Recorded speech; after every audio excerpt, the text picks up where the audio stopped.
pero mucha gente que ataca la fe cristiana dice, bueno, ustedes corrompieron el texto, porque eso no es lo que el texto dice.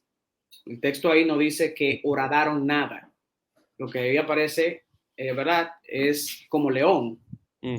Ok, Carri, ¿por qué sería difícil?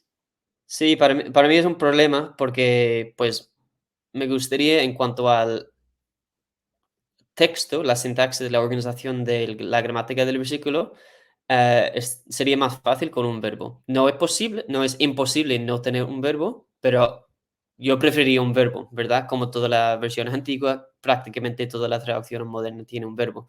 Lo que pasa es que nos falta un verbo con precisamente esas tres letras, que sería Kaf, Aleph, Resh.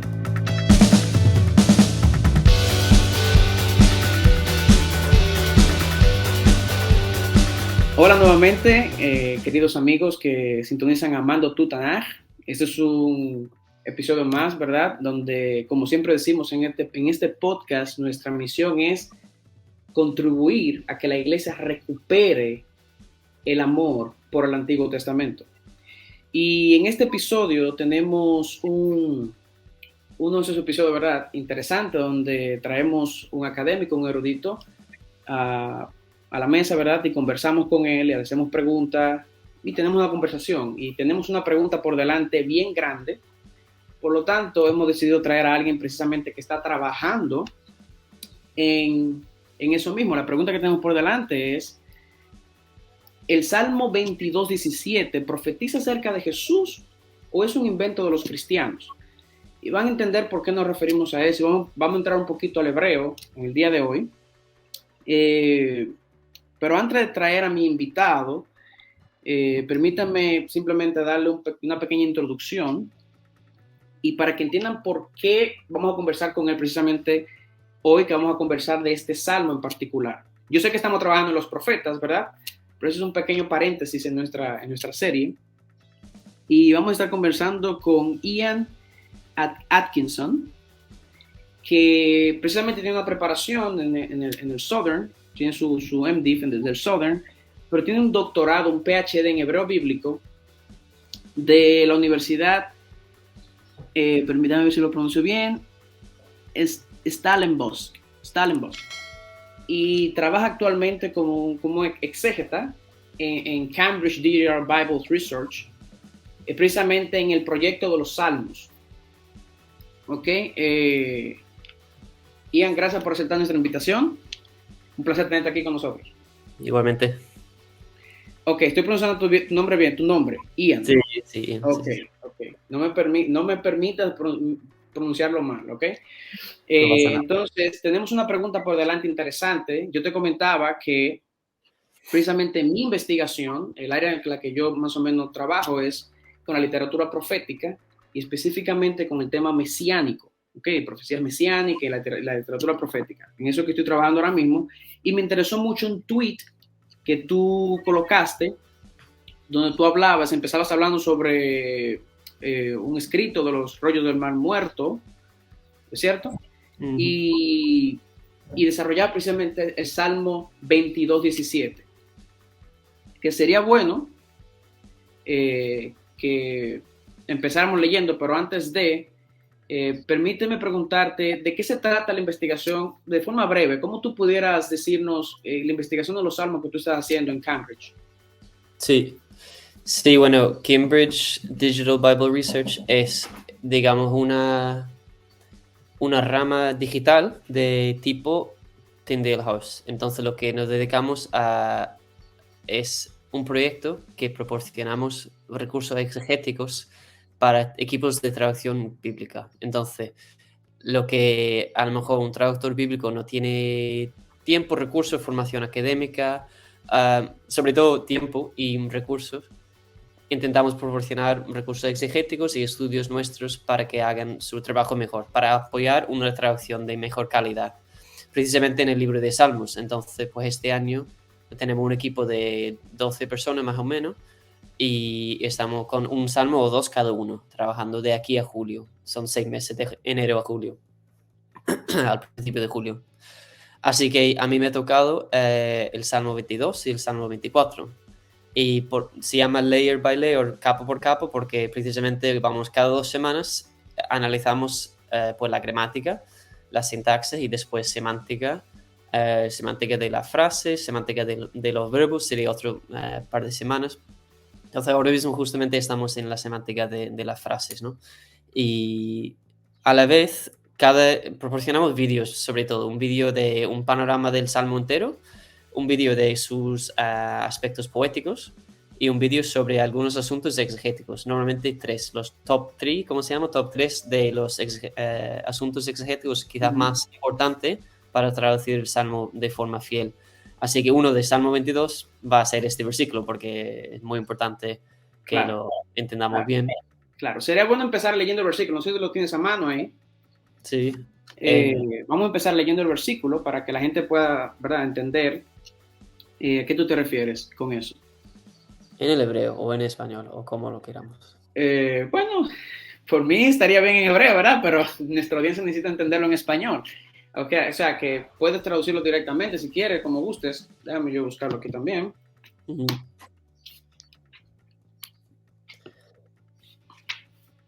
Pues, por ejemplo, en la Biblia de las Américas. ¿Verdad? Porque en hebreo el verso sería el verso 17. Sí. Y en español sería el verso 16. Sí, importante. Ok. ¿Lo vas a leer a la Biblia de las Américas? Sí, versículo 16 en la Biblia de las Américas se lee así: porque perros me han rodeado, me ha acercado cuadrilla de malhechores, me horadaron las manos y los pies. Y eso representa la mayoría de las traducciones modernas y españolas. Ok, me horadaron las manos y los pies, ok. ¿Tienes alguna otra traducción en español que lea diferente? No. No, ok. Posiblemente tendríamos que buscar una judía, ¿verdad? Tal vez. En inglés, bueno, ¿verdad? JPS y JPS sí, pero en inglés hay una, net, ¿no? Que suelen traducir de la Septuaginta del griego, pero representa más bien la interpretación del Targum. Que okay. Hay alguna diferencia que podemos hablar. Vamos a ir a la problemática. La problemática es que el hebreo dice Kari. Cuando tú dices ahí, horadaron sus manos y sus pies, ¿verdad? Pero el hebreo dice Kari. Ok, Yadai Veraklai. Kari, Yadai Veraklai. Ok, entonces, Kari no significa horadaron, sino que significa ¿qué? Como el león.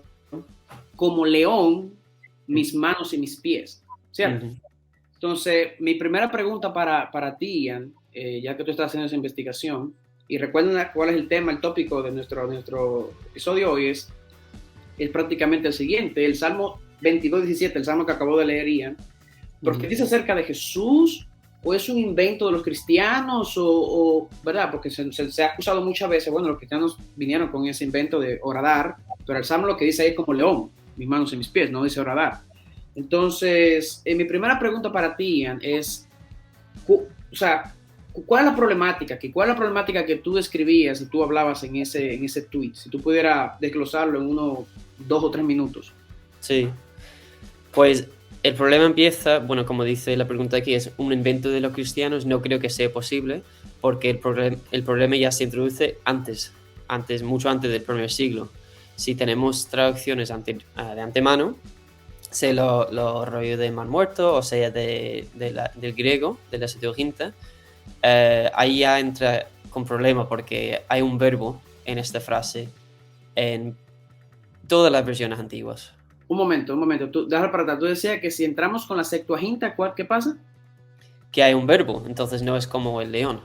Exactamente. Y eso ya es antes de Cristo, entonces no puede ser un invento de los cristianos. Correcto, simplemente para definir para la audiencia. Correcto, la Septuaginta te refieres a la traducción del hebreo al griego, ¿verdad? Que se produjo más o menos segundo, tercero siglo antes de Cristo. Antes de Cristo, ¿verdad? Ok, entonces te refieres a eso. Tú dices que ahí aparece un verbo, no aparece solamente como león, no aparece un verbo.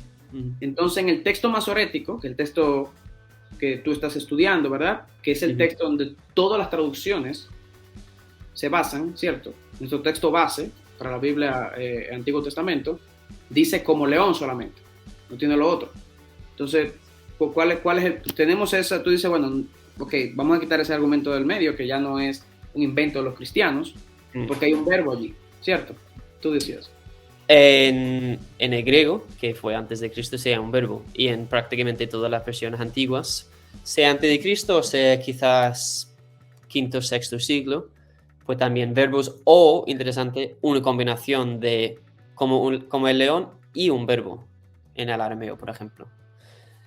Así que pues ahí vemos un problema que parece que o hay un problema textual, que es cuestión de una letra, por cierto, como el león y el verbo que ¿Pudieras sea. explicarnos eso? ¿Tú pudieras explicarnos eso, por favor?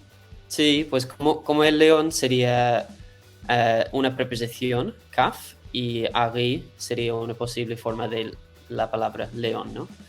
Con una yod, que es una raíz al final. Ahora, si lo entendemos como un verbo, que es complicado, sería una vav al final, que es la raíz un pelín más largo. De hecho, si vemos el manuscrito de Nahal Hever, de los muertos, de los rollos del Mar Muerto, es que se parecen tanto que es complicado decir ¿esto es una vav o eso es un iod? Es casi imposible. Así que de base textual, basado en los manuscritos, es muy complicado y se puede apreciar cómo de fácil sería confundir las dos letras. Y eso parece que ha pasado. Es algo, se podría decir, inocente, no un invento de ni un lado ni de otro. Siendo tan parecido la letra. Sí. Perdón, cuando tú dices que es difícil, porque como mencionaste que la otra opción sería un verbo allí, con la letra VAF al final, caru, yo le diría caru.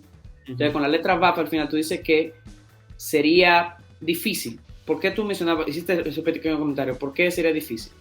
Sí, para mí es un problema porque, pues, me gustaría en cuanto al texto, la sintaxis, la organización de la gramática del versículo, sería más fácil con un verbo. No es posible, no es imposible no tener un verbo, pero yo preferiría un verbo, ¿verdad? Como todas las versiones antiguas, prácticamente todas las traducciones modernas tienen un verbo. Lo que pasa es que nos falta un verbo con precisamente esas tres letras, que sería kaf, alef, resh.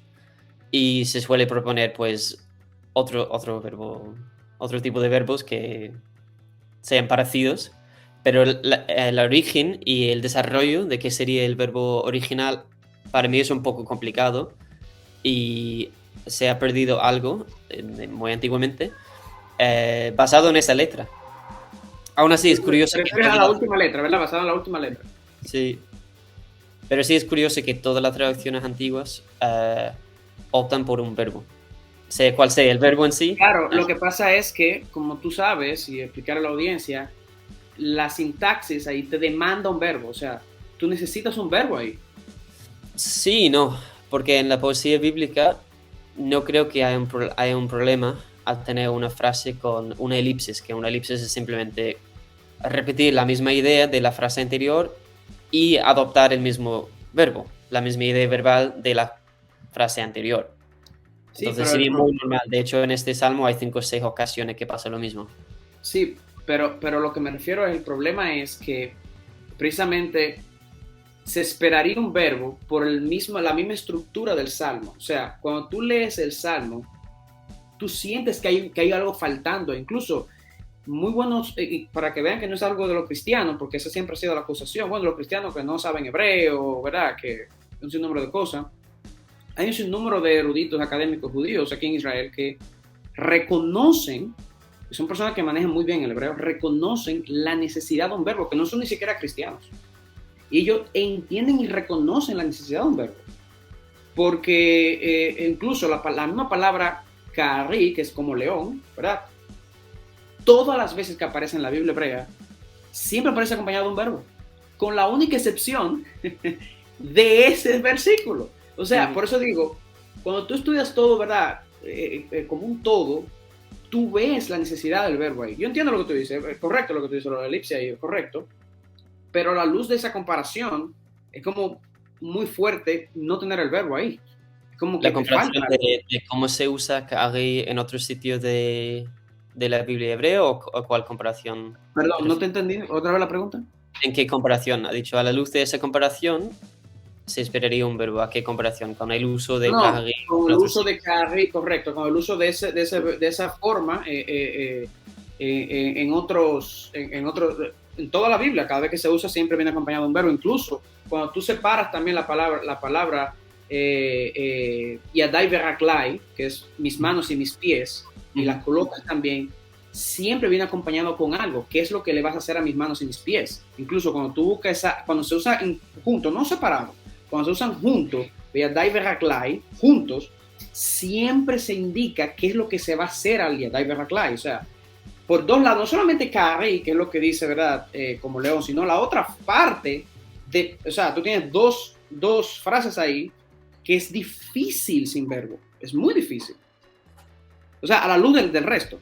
Pero, como tú dices, hay sus tensiones en ambos puntos, ¿verdad? Entonces, tú tienes razón en ese sentido también. Mi pregunta para ti también, a la luz de eso, es que ¿por qué esto es importante que tengamos esta conversación hoy, Ian? O sea, ayuda a entender a mi audiencia, a nuestra audiencia, por qué es importante que hablemos de este tema hoy. ¿Qué es lo que estaría en juego aquí? Sí, a ver, Salmo 22 es un salmo central en nuestro entendimiento como cristianos del Evangelio, y se podría llamar como un salmo temático, digamos, de la cruz, porque, pues, Dios mío, ¿por qué me he abandonado? Es la primera frase del salmo y nuestro Señor lo cita estando en la misma cruz. Hay otras citaciones, o por lo menos ecos, a lo largo del salmo, está llenísimo de ecos y alusiones y indicaciones que nos llaman la atención y nos apunta a la obra de Cristo. ¿A qué tú te refieres con ecos y alusiones? Cuando tú dices que el salmo está lleno de ecos y alusiones, desarrolla eso un poquito para que puedan entender. Hay algunas citaciones explícitas. Por ejemplo, cómo dividieron o echaron suertes para mi ropa y cosas así. Y el primer versículo, Jesús lo cita palabra por palabra. Después hay otras imágenes y otras ideas que aluden. Dice Eli, Eli, lama sabachthani, ¿verdad? Sí. Bueno, Azafani Azafani, correcto. Hay citaciones explícitas, pero también hay mucho, digamos, ecos y alusiones en cuanto se refiere o apunta a una idea que nos trae a la mente. A tener en mente como cristianos en el siglo XXI no tenemos la mente, digamos, empapada con el contenido de los salmos, como a lo mejor un creyente del primer siglo. Entonces, al citar ese versículo al principio del salmo, o estando en la cruz, te trae a la mente todo el contenido del salmo. Está lleno de imágenes de los que están pasando por ahí, negando con la cabeza, insultando, está lleno. Entonces, hay dos argumentos aquí, porque podría decir, pues eso obviamente incluye el versículo que estamos hablando hoy. O, de forma, digamos, en silencio, alude eso sin tener que hacer referencia explícita, porque un argumento muy común es que, pues, como no se menciona este versículo en el Nuevo Testamento, no está hablando de la cruz. O alude y te trae la mente. Es un argumento, pero mi opinión es un poquito flojo cuando dicen que no se menciona en el Nuevo Testamento, pero, ¿verdad? Como tú acabas de decir. El otro lado de la misma moneda podría ser, pues como habla tanto, sobre todo Mateo 27 y 28, de este contexto, ya está en su mente. No hace falta decirlo en voz alta, porque la gente ya está pensando, pues obviamente están dividiendo su ropa, ¿no? Exactamente. Hay dos formas de verlo, ¿no? Claro, la gente está viendo, como tú dices, la gente ya está viendo el Salmo en despliegue. O sea, es obvio. Incluso tú me recordaste algo importante, que es el asunto de que, por ejemplo, que esas personas que dicen eso, era la práctica rabínica común de citar el comienzo del Salmo. Eso lo vemos en muchos escritos rabínicos, de citar el comienzo del Salmo, y entendemos que Jesús también fue un rabino, o sea, así se describe en el Nuevo Testamento. Citar el comienzo, porque no habían capítulo y versículo. La gente tiene que entender que los capítulos y versículos fue una cosa que se agregó, ¿verdad?, miles de años después. Entonces, al no haber capítulo y versículo, la gente, como hacía referencia, era que citaba el comienzo del Salmo, y ya el resto, y era muy normal. Eso que ocurrió ahí era una práctica muy común en el primer siglo. ¿No? Puede ser extraña para nosotros, ¿verdad? Pero para el primer siglo eso era muy normal. Sí, pero a la vez a lo mejor la parte que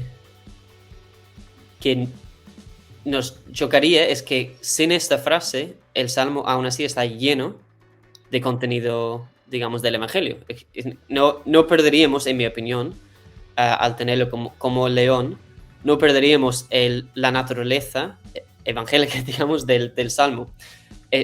Haría de la mano, digamos, con todo el contenido que lo rodea, con todo el temático de la cruz, que el Salmo está lleno, y tendrías mucho sentido, por eso, pues, es probablemente la postura más aceptada.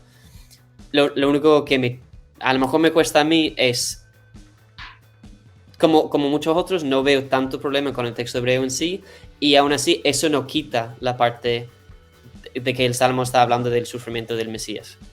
Correcto, o sea que eso lo entendemos nosotros, pero mucha gente que ataca la fe cristiana dice, bueno, ustedes corrompieron el texto, porque eso no es lo que el texto dice. El texto ahí no dice que horadaron nada. Lo que ahí aparece, ¿verdad? Es como león. Ok, carrí. Los testimonios más antiguos son distintos que como león, y es evidente. Exacto. No puede ser exactamente. Pero el problema, la otra situación que yo veo, y me gustaría que tú abordes un poco de eso antes de ir cerrando, es lo siguiente. O sea, si aceptamos que es carry, que es como león, que es lo que es mi posición, por lo que te mencioné de cómo se usa esa palabra en la Biblia, y en el mismo Salmo, el paralelismo, el Salmo, yo no soy muy partidario por las estructuras caísticas, no lo soy, pero entiendo que en este Salmo en particular y en muchas otras partes de la Biblia hay una estructura similar a eso, es muy fácil identificarlo cuando tú la lees en hebreo. Entonces cuando tú lo colocas, ¿verdad? Lado a lado, tú ves que ahí está faltando algo. Incluso el erudito judío Meir Weitz habla de esto mismo, que él dice que si reconocemos este Salmo 22 como un salmo de lamento, okay, con cada queja hay una petición en ese sentido, él hace este paralelismo, él compara el versículo 1 y 11 con el versículo 19, el versículo, y lo pueden ver en sus casas también, okay, el versículo 12 y 13 con el versículo 21, hay un paralelismo. Entonces después cuando tú llegas al versículo 16 y 20, que son los únicos dos versos donde se menciona la palabra que el flim, ¿verdad? Perros, que flim, perros, son los únicos dos versos de ese salmo, o sea que te dice que estos dos versos debieran estar en paralelo. En uno se menciona perros y león y en el otro lado se menciona perros y espada. O sea, tú esperas el otro paralelo, es verdad, pero interesante que se mencione espada. ¿Ok? ¿Qué hace la espada? Entonces, ¿verdad? Entonces, ahí, cuando tú comienzas a estudiar ya la estructura, una cosa es la lingüística, que es lo que tú estabas trabajando, ¿verdad? Pero cuando tú comienzas, entonces, llevas eso a la estructura del Salmo, se hace todavía más fuerte el caso. ¿Qué tú opinas de eso? Sí, no, creo que es uno de los argumentos más fuertes para la posición lo voy a llamar la posición de toda la traducción moderna y antiguas, aparte del texto masorético. Tener un verbo y algo que ver con una espada. Debería parecer, ¿no? Digo yo. Claro. Y esa estructura de que, por ejemplo, en el 13 tenemos pues los toros, algo parecido. En el 22 también el león. En el 14 y el 22, entonces un argumento muy común es, pues, se esperaría un león aquí, no hay problema. ¿Qué pasa al tener otro león? Que también comparto. A la vez que, pues, según esta estructura, uno esperaría, pues, el león en el 14 y 22, no en medio, ¿sabes? Después perros en el 17, en el 21, y una espada en el mismo versículo que lo perro, que aquí, pues, algo pasa. En cuanto a la estructura, el argumento es muy fuerte. Sí. Ok, es importante tener a un académico como Ian que nos esté diciendo, ¿verdad?, que los cristianos no estamos locos, ¿ok? Y que tenemos esta evidencia fuerte en ese sentido y reconociéndose eso. Y con esto voy cerrando, no sé si tú quieres hacer al final te quiero pedir cómo las personas pueden también contactar seguirte, ¿verdad?, y tu trabajo y todo eso. Te voy a hacer eso, vamos a hablar de eso al final. Pero otra cosa que también yo he visto por ejemplo, me trajo a la mente interesante, y yo sé que tú estás de acuerdo, el erudito Michael Brown, doctor Michael Brown, y el doctor Michael Brown, que él decía, debatiendo este tema con otros académicos judíos, que argumentaban por la lectura de como león, y no horadaron mis manos y mis pies, sino como león mis manos y mis pies. Él decía, mira, aún si aceptamos como león, el león no viene a lamberte las manos y los pies. O sea, ¿qué es lo que el león te viene a hacer a las manos y los pies? O sea, que aún, como tú dices al principio, Ian, aún si aceptamos eso, el león viene a molerte las manos y los pies. O sea, el león viene a, ¿verdad?, a devorarte las manos y los pies. Entonces, aún eso es, no necesariamente se vea amenazada, ¿verdad?, la interpretación evangélica en ese sentido. ¿Cierto?